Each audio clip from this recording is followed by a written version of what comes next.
बिस्मिल्लाहिर्रहमानिर्रहीम, अस्सलाम वालेकुम। मैं हूं मोहम्मद जुनैद दिलीम। नाज़रीन, उम्मीद है आप सब खैरियत से होंगे। नाज़रीन, वो कहते हैं ना कि बात तो सच है मगर बात है रसवाई की।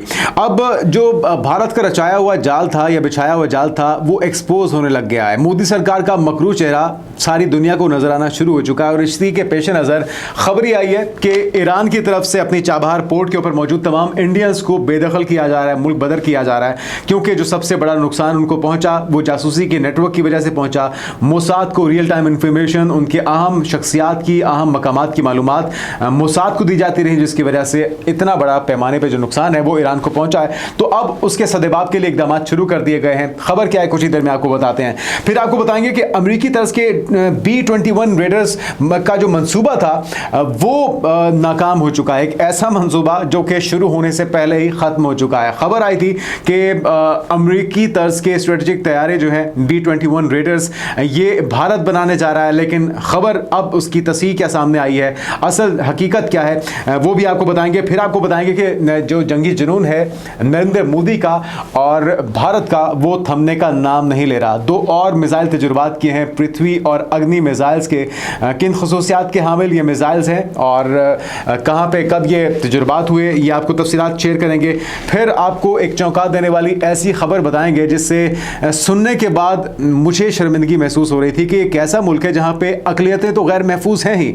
वहाँ पे मुसलमान हों, वहाँ पे क्रिश्चियंस हों, वहाँ पे सिख हों, वहाँ पे ईसाई हों, ये सारे तो वहाँ पे ख़ुद को गैर महफूज महसूस करते हैं। लेकिन अलमिया यह है कि वहाँ पे हाजिर सर्विस कर्नल की बीवी भी गैर महफूज है। अंदाज़ा लगाइए कि गैंग का निशाना बनाया जाता है एक कर्नल की बीवी को, और फिर अपने गुनाहों को पर्दा डालने के लिए तहकीकात भी उन्हीं लोगों के जिम्मे दी जाती हैं, उन्हीं को सौंपी जाती हैं जिन्होंने ये रेप किया था, ये ज्यादती या असमतदरी की थी। ये चौंका देने वाली खबर क्या है और वो कौन सी खातून है जिन्हें ज्यादती का निशाना बनाया है हाजिर सर्विस ऑफिसर्स की तरफ से, ये तफसीलात और फैक्ट्स आपके साथ शेयर करेंगे। फिर आपको बताएंगे कि अमेरिकी सदर डोनाल्ड ट्रंप अपने ओहदे को बनाने के बाद कुछ ही अरसे के बाद बीमारी का शिकार हो गए हैं। वाइट हाउस की तरफ से जो तफसीलात सामने आई हैं वो आपके साथ शेयर करेंगे। और फिर आखिर में आपको ये बताएंगे कि रूस में, आपको पता है कि रूस और रशिया के दरमियान जंग जारी है। ऐसे क्रूशल टाइम के अंदर उन्होंने अपने वज़ीर आज़म को तब्दील कर दिया है। नए वज़ीर आज़म कौन है और मुमकिन तौर पर इस तब्दीली से क्या असरात रुनुमा हो सकते हैं, ये तफसीलात आपके साथ शेयर करेंगे। तो सबसे पहली जो तहलकेदार खबर है वो आपके साथ शेयर करते हैं। ईरान का भारतीय अमले को चाबहार बंदरगाह से निकालने का फैसला सामने आया है। इतलात के मुताबिक ईरान ने स्ट्रेटेजिक अहमियत के हामिल चाबहार बंदरगाह से भारतीय एहलकारों को निकालने का फैसला किया क्योंकि वहां एक बड़े जासूसी नेटवर्क का इंकशाफ हुआ है। याद रहे नाजरीन कि ये चाबहार वही बंदरगाह है जिसको बनाने में भारत का कलीदी किरदार है। तमाम तर जो इन्वेस्टमेंट है वो भारत ने की थी, लेकिन जो बिल्ली थैले से बाहर आई है, जो असल मुद्दा सामने आया है वो मकसद यही था कि पहले इन्वेस्टमेंट की जाए, अपना मकरूज बनाया जाए ईरान को, फिर अपने मकासद के लिए उन्हें इस्तेमाल किया जाए, पाकिस्तान में दरअंदाजी के लिए, बलूचिस्तान में दरअंदाजी के लिए। और कल को अगर इजराइल धावा बोलता है ईरान के ऊपर तो अंदर वो अपना नेटवर्क बिछा चुके होंगे। इस तरह के इकदाम के जरिए अब वहां पे यकीनी तौर पे जब इन्वेस्टमेंट भारत ने की थी तो एक बड़े पैमाने पे जो इंजीनियरिंग के शोबे में फैसिलिटेशन थी, जो वहां पे लेबर मौजूद थी वो भी इंडियन थी, तो अब उनके जरिए ईरान को अंदर से खोखला किया गया। लेकिन अब ईरान की तरफ से किसी किस्म का कोई रियायत या जिसको कहते हैं ना कि इग्नोरेंस वो बर्दाश्त नहीं की जा रही। 141 भारतीय एजेंट्स हैं जो मुबैना तौर पर भारतीय खुफिया एजेंसी रॉ और इजरायली मोसाद के मुश्तरका ऑपरेशन के तहत यहाँ पर काम कर रहे थे। यानी कि किस तरह से खोखला किया गया, किस तरह से पीठ में छुरा घोंपा है। वो ईरान जो कि मुकम्मल एतमाद करता था, अपना दोस्त समझता था भारत को, उसने दोस्ती दोस्ती में कितना नुकसान पहुंचाया सुन लीजिए। यह मंसूबा जो खिते में राब्ते को फरोग देने के लिए शुरू किया गया था, गैर मुल्की निगरानी और तखरीबकारी का मरकज बन चुका था। तेहरान अब भारत का दोहरा खेल बर्दाश्त करने को तैयार नहीं है, जिसके बायस ये इकदाम किए जा रहे हैं। इकदाम न सिर्फ भारत के लिए एक बड़ा सिफारती धचका है बल्कि पाकिस्तान और चीन के लिए नए मौके भी पैदा कर सकता है। जी हाँ, ये इसमें इंटरेस्टिंग एलिमेंट है। खासतौर पर बेल्ट एंड रोड इनिशिएटिव और CPEC के तनाजुर में ये एक अहम डेवलपमेंट हो सकती है। अगर यहाँ से भारत बेदखल होगा तो यकीनी तौर पर ईरान संजीदगी से पाकिस्तान और चाइना के साथ ताबन करेगा और one belt one road initiative जो है उसके अंदर अपना मस्बत किरदार अदा कर सकेगा। चाबहार में भारत की मुबैना ख़यानत में खित्ते की नई सफबंदी का नुक्ता आगाज़ होने जा रहा है और ये एक मस्बत पेशरफ्त हो सकती है आने वाले दिनों में। अच्छा जी, आने वाले दिनों में तो जो होगा सो होगा, उससे आपको अपडेट करते रहेंगे। दूसरी जो खबर है वो भी सुन लीजिए। इंडिया ने अमेरिकी स्ट्रेटेजिक तैयारों की तर्ज पर अपने B-21 रेडर जहाज बनाने का जो मंसूबा था वो शुरू होने से पहले ही रोक दिया है। खबर खुद इंडियन मीडिया ने पहले रिपोर्ट की थी और दिफाई तज्जियाकारों ने अब यह बताया कि भारत किसी भी किस्म की स्ट्रेटेजिक बमबार तैयारे पर काम नहीं कर रहा, जैसा कि हालिया दिनों में मुख्तलिफ मीडिया रिपोर्ट्स में दावा किया गया था। अच्छा, 17 जुलाई को मुतादिद दिफाई खबरों की वेबसाइट्स ने यह रिपोर्ट किया था कि इंडियन एयरफोर्स एक ultra long range strategic bomber तैयारा तैयार कर रही है और इसकी उड़ान की रेंज 12,000 किलोमीटर बताई गई थी और यह भी कहा गया था कि दुनिया के किसी भी कोने में हदफ को निशाना बनाने की सलाहियत रखेगा यह बमबार तैयारा, और भारत को आलमी ताकत के तौर पर पेश भी किया गया इस दावों के अंदर। जबकि मजीद यह कि मंसूबा रूस के TU-160 ब्लैक जैक और अमेरिका के B-21 रेडर्स जैसे बमबार तैयारों से मुतासिर होकर तैयार किया जा रहा है। ताहम दिफाई तज्जियाकारों से ताल्लुक़ रखने वाले आला हुकाम ने इन खबरों की सख्ती से तरदीद की है और वाज़ेह किया है कि भारत किसी स्ट्रेटेजिक बमबार तैयारे पर काम कर ही नहीं रहा, और कर भी कैसे सकता है, इन बेचारों के पास तो वो वसाइल टेक्नोलॉजी मौजूद नहीं है। अच्छा जी, ये इंडियन वेबसाइट्स खुद पहले दावा करती हैं और खुद उसी की तरदीद कर देती हैं, तो ये अजीब वहाँ पे मजाक चल रहा है। लेकिन जो जंगी जुनून है वो अपनी जगह मौजूद है। वो क्या खबर है वो भी सुन लीजिए। टाइम्स नाउ रिपोर्ट कर रहा है भारत का जंगी जुनून पृथ्वी 2 और अग्नि 1 बैलिस्टिक मिसाइल का तजुर्बा उन्होंने कर दिया है। इंडिया ने 17 जुलाई को पृथ्वी 2 और अग्नि 1 बैलिस्टिक मिसाइल का तजुर्बा किया। तजुर्बा रियासत उड़ीसा के शहर चंदीपुर में वाक़े इंटीग्रेटेड टेस्ट रेंज से जुमेरात को रात के वक्त किया गया और तजुर्बे की निगरानी इंडिया की स्ट्रेटेजिक फोर्सेस कमांड ने की है। जबकि पृथ्वी 2 की अगर रेंज की बात की जाए तकरीबन 350 किलोमीटर से 500 किलोग्राम 350 किलोमीटर है, 500 किलोग्राम वॉरहेड ले जाने की सलाहियत रखता है। और रेंज जो है अग्नि 1 की वो भी जान लीजिए, इसकी रेंज है जनाब 700 से 900 किलोमीटर और ये 1000 किलोग्राम वॉरहेड्स ले जाने की सलाहियत रखता है। राजनाथ सिंह ने DRD और इंडियन फौज और वज़ारत दिफा को इस तजुर्बे पर सराहा है। अच्छा, ये तो हो गया जंगी जुनून, लेकिन जितनी मर्जी आप कोशिश कर लीजिए, जितने मर्जी महंगे हथियार ले लीजिए, आपके जो अपने joint chief of defence staff हैं जनरल अनिल चौहान, वो ये कहते हैं कि जी हम पुराने हथियारों के साथ नई जंगें नहीं लड़ सकते। तो कौन से पुराने हथियार? S-400 पुराना हथियार है, राफेल तैयारे पुराना हथियार है। ये सारे जो आप तजुर्बात कर रहे हैं ये पुराने हथियार हैं। मसला पुराने या नए हथियारों का नहीं है, मसला उन लोगों का है जो इसको इस्तेमाल कर रहे हैं।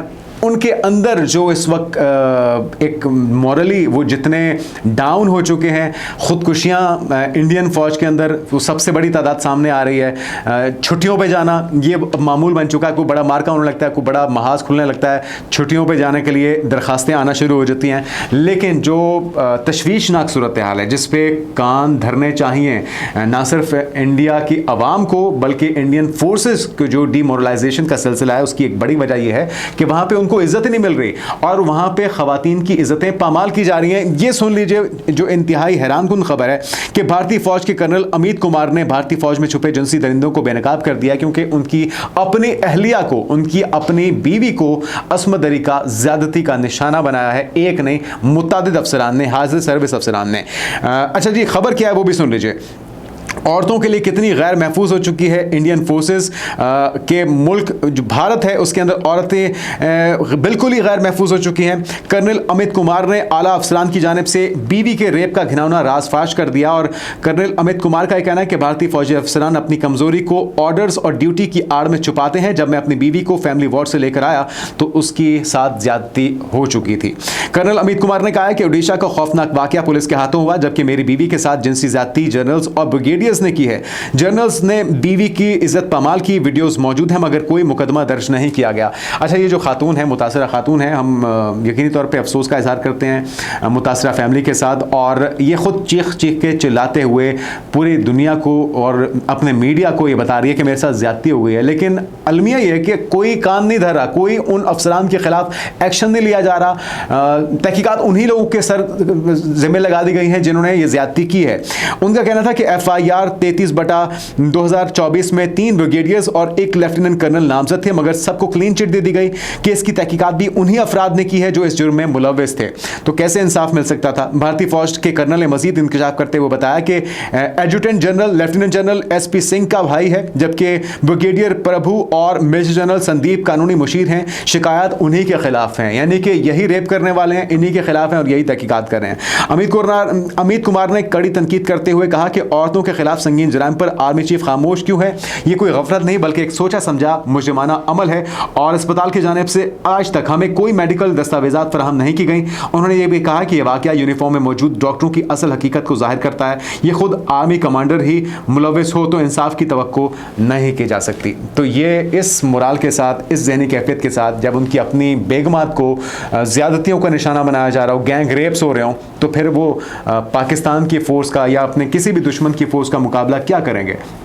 फिर उन्हें यही बहाने बनाने हैं जो अनिल कुमार, जनरल अनिल चौहान की तरफ से बनाए जा रहे हैं कि जी पुराने हथियारों से हम नई जंगें नहीं लड़ सकते। बात उनकी ठीक है, ना सिर्फ हथियारों का मसला है बल्कि उन्हें इस्तेमाल करने का भी मसला है और उनके साथ जो उनके हुकूक को महफूज करना या प्रोटेक्ट करने वाला मामला है, वहाँ पर भी बड़े मसाइल हैं। अभी कुछ अर्सा पहले की खबर थी कि हाजिर सर्विस मेजर मुंबई शहर के अंदर फ्लैट नहीं ले पा रहा था। तो इस तरह के बहुत से मसाइल हैं, खाना ना साफ मिलने के, हिफ्ज़ान सेहत के उसूलों के मुताबिक सही फूड जो है, जो खुराक है वो उनको प्रोवाइड नहीं की जाती। इस तरह की वीडियो वायरल हो जाती हैं, फिर वो महकमाना कार्रवाइयाँ शुरू हो जाती हैं कि जी आपने अंदर की बात बाहर क्यों बता दिया। तो इस तरह के बेशुमार मसाइल हैं जिसका सामना है इंडियन फोर्सेस को। तो एक तो आप उनके साथ इस तरह का रवैया रखते हैं, तो उसके साथ आप उनको पुराने हथियार देंगे तो वो पाकिस्तान का मुकाबला क्या खाक करेंगे। अच्छा जी, अगली खबर आपके साथ शेयर करते हैं। कुछ दिनों पहले आपके इल्म में है कि खबर आई थी, अमरीकी जो साबिका अमरीकी सदर थे जो बाइडन, उन्हें कैंसर का मर्ज लाहक हो चुका है। अब जैसे ही डोनाल्ड ट्रंप इस सीट पर आए हैं, उन्हें भी एक मर्ज लाहक हो गया है। या तो ये सीट भारी है या जिम्मेदारियां भारी हैं, ये सीट पे जो भी आता है वो किसी ना किसी मसले का शिकार हो जाता है। व्हाइट हाउस की प्रेस सेक्रेटरी कैरोलिन लेविट ने जुमेरात के रोज़ बताया कि अमरीकी सदर डोनाल्ड ट्रंप की टांगों की रगों से मुतल्लिक एक आम सी बीमारी की तशखीस हुई है। लेविट ने व्हाइट हाउस की प्रेस ब्रीफिंग के दौरान बताया कि हालिया हफ्तों के दौरान सदर ट्रंप ने अपनी टांगों के निचले हिस्से में हल्की सी सूजन को नोट किया और उन्होंने तिब्बी टेस्ट से सदर में क्रोनिक वेन्स इनसफिशिएंसी यानी कि रगों में दायमी कमी की तशखीस, जो कि 70 साल से ज़ायद उम्र के अफराद में एक आम सी बात है। सदर ट्रंप की उम्र इस वक्त 79 ईयर्स है और उन्हें भी इस बीमारी का सामना करना पड़ रहा है। और उमूमी तौर पर जो क्रोनिक वेन्स की कमी इस वक्त होती है जब टांगों की रगें खून को दिल तक वापस भेजने में नाकाम रहती हैं। हस्बे मामूल रगों की वॉल्व्स इस बात को यकीनी बनाते हैं कि खून आपके दिल की तरफ बहता रहे, लेकिन जब ये वॉल्व अच्छी तरह से काम नहीं करते तो खून का बहाव मुतासिर होता है। तो अब ये सूरत हाल है नाज़रीन कि उन्हें भी बीमारी लाक हो चुकी है और बाज़ाता तौर पे सहाफ़ियों को व्हाइट हाउस की तर्जुमान की तरफ से इससे मुतला किया गया। अच्छा नाज़रीन, आखिरी जो खबर है वो यूक्रेन से जुड़ी हुई है और रूस से जंग के दौरान यूक्रेन में नई वज़ीर आज़म का तकर्रुर हो चुका है। इसे बहुत जिसको कहते हैं ना कि तवज्जो के साथ देखा जा रहा है क्योंकि क्रूशल टाइम है यूक्रेन के लिए और ऐसे में वज़ीर आज़म का तब्दील हो जाना। आपको हाल ही में याद होगा व्हाइट हाउस के दौरे के दौरान जो ज़ेलेंस्की है उनकी तलकलामी हुई थी अमरीकी सदर डोनाल्ड ट्रंप के साथ और ये इम्कानात मौजूद थे कि आने वाले दिनों में ज़्यादा देर तक अपनी सीट पर टिक नहीं सकेंगे और वैसा ही हुआ है। यूक्रेन में 5 साल के अरसे में पहली बार पार्लियामान ने नए वज़ीर आज़म का तकर्रुर किया। इस बड़ी तब्दीली का मकसद ऐसी जंगी हालात में इंतजामी सलाहियत को बेहतर बनाना है जब रूस के साथ अमन के इम्कानात मध्यम होते जा रहे हैं। आर्मी मीडिया के मुताबिक 39 साल यूलिया स्वेरोजेंको 15 साल में पहली और यूक्रेनी तारीख की दूसरी खातून वज़ीर आज़म होंगी और इसके साथ साथ उन्हें सदर वोलोदिमीर ज़ेलेंस्की ने मकामी हथियारों की पैदावार बढ़ाने और कर्जों में इन्हिसार करने वाली मईशत को दोबारा जिंदा करने का टास्क दिया है। तो कहा तो यही जा रहा है कि ये म्यूचुअल अंडरस्टैंडिंग के साथ तब्दीली हुई है, लेकिन इस क्रूशल टाइम पे इस तब्दीली का जो है हो जाना यकीनी तौर पे ये मामूली बात नहीं है, ये इत्तफाकिया बात नहीं है, बल्कि ये पीछे से प्रेशर के बायस ऐसा हुआ है। और साथ में खबर ये भी आ रही है कि पार्लियामेंट से खिताब करते हुए सदर ज़ेलेंस्की ने कहा है कि वो तवक्को रखते हैं कि उनकी नई हुकूमत 6 माह के अंदर यूक्रेन के मैदान में जंग में मकामी हथियारों का हिस्सा 40% से बढ़ाकर 50% कर देगी और उन्होंने ज़ाब्ता बंदी में नरमी और इत्तेहादी ममालिक के साथ इक़्तिसादी ताउन को वुसअत देने की भी 2022 में रूसी हमले के बाद से सबसे बड़ी हुकूमत तब्दीली के अहम मकासद में शुमार किया है। साथ में यूलिया जो है नई वज़ीर आज़म जो 2021 से पहली नायब वज़ीर आज़म के तौर पे खिदमत सर अंजाम दे रही थी, ने अज़्म ज़ाहिर किया है कि वो तेज़ी से और फैसला कुन अंदाज में काम करेंगे। उम्मीद करते हैं कि रशिया और रूस के दरमियान जो कशीदगी है उसका पुरअमन तरीके से अख्ताम हो सके, क्योंकि जंगें किसी भी चीज़ का हल नहीं होती। अल्टीमेटली आपको मुज़ाकरात की मेज़ पर ही आना पड़ता है और यही बात हम अपने पड़ोसी यानी कि नरेंद्र मोदी को समझाने की भी कोशिश कर रहे हैं। उम्मीद करते हैं कि आने वाले दिनों में इसका कोई बेहतर हल तलाश किया जा सकेगा और पुरअमन तरीके से इस मसले का हल तलाश किया जा सकेगा। आने वाले दिनों की पेशरफ से आपको आगाह करते रहेंगे। अब तक के लिए इतना ही, इजाज़त दीजिए। अल्लाह हाफ़िज़।